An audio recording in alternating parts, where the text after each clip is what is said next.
அண்மை செய்தி. பரபரப்பான அரசியல் சூழலுக்கு மத்தியில் மீண்டும் டெல்லி புறப்பட்டிருக்கிறார் பாஜக மாநில தலைவர் நயினார் நாகேந்திரன். நேற்று முன்தினம் இபிஎஸ்ஐ சந்தித்து பேசிய நிலையில் இன்று மீண்டும் டெல்லிக்கு செல்கிறார். அது தொடர்பான அண்மை செய்தியை பார்த்து வருகிறோம். கூடுதல் விவரங்களோடு இணைகிறார் நம்முடைய செய்தியாளர் லதா. லதா, வணக்கம். மீண்டும் இப்பொழுது நயினார் நாகேந்திரன் டெல்லிக்கு புறப்பட்டு செல்கிறார். இந்த பயணம் எப்படி பார்க்கப்படுகிறது? முழு விவரங்கள். வணக்கம். நேற்று முன்தினம் அதிமுக பொதுச் செயலாளர் எடப்பாடி பழனிசாமியை சென்னை பசுமை வழிச்சாலையில் உள்ள இல்லத்தில் சந்தித்து சுமார் 1 மணி நேரமாக நயினார் நாகேந்திரன் பேச்சுவார்த்தை நடத்தியிருந்தார். முக்கியமாக அந்த சந்திப்பில் தொகுதி பங்கீடு தொடர்பாகவும் மேலும் ஓபிஎஸ் டிடிவியை மீண்டும் கூட்டணியில் சேர்ப்பது தொடர்பாகவும் பேசியதாக தகவல்கள் எல்லாம் வெளிவந்திருந்த ஒரு சூழல்ல தற்பொழுது டெல்லிக்கு புறப்பட்டு இருக்கிறார் நயினார் நாகேந்திரன். சென்னை விமான நிலையத்தில் இருந்து சற்று நேரத்திற்கு முன்புதான் அவர் டெல்லி புறப்பட்டு இருக்கிறார்.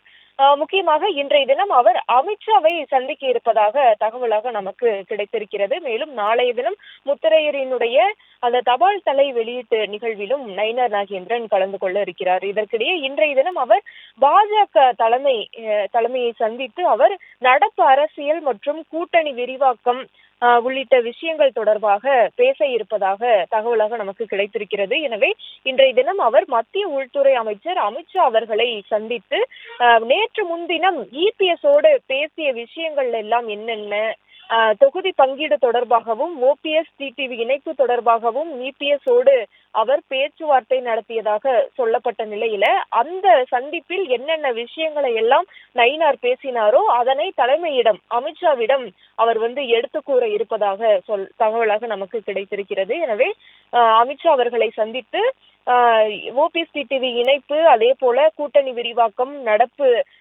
அரசியல், அதே போல தேர்தல் பணிகள் தொடர்பாகவும் அவர் எடுத்து கூற இருப்பதாக சொல்லப்பட்டு இருக்கிறது. மேலும் மற்ற பாஜகவினுடைய தேசிய தலைவர்களையும் கூட அவர் சந்திப்பதற்கான வாய்ப்புகள் இருப்பதாகவும் கூட தெரிய வருகிறது. சமீபத்தில் தான் அண்ணாமலை அவரும் கூட டெல்லி சென்றிருந்த அவர் கூட்டணி விரிவாக்கம், அதாவது ஓபிஎஸ் டிடிவி இணைப்பு தொடர்பாக அவர் பேசியதாக தகவல்கள் எல்லாம் கிடைத்திருந்த நிலையில தொடர்ச்சியாக பாஜகவினுடைய முக்கிய நிர்வாகிகள் எல்லாம் தொடர்ச்சியாக டெல்லி சென்று வருவது ஒரு அரசியல் முக்கியத்துவமான ஒன்றாகவே பார்க்கப்படுகிறது. விவரங்களை வழங்கியமைக்கு நன்றி லதா.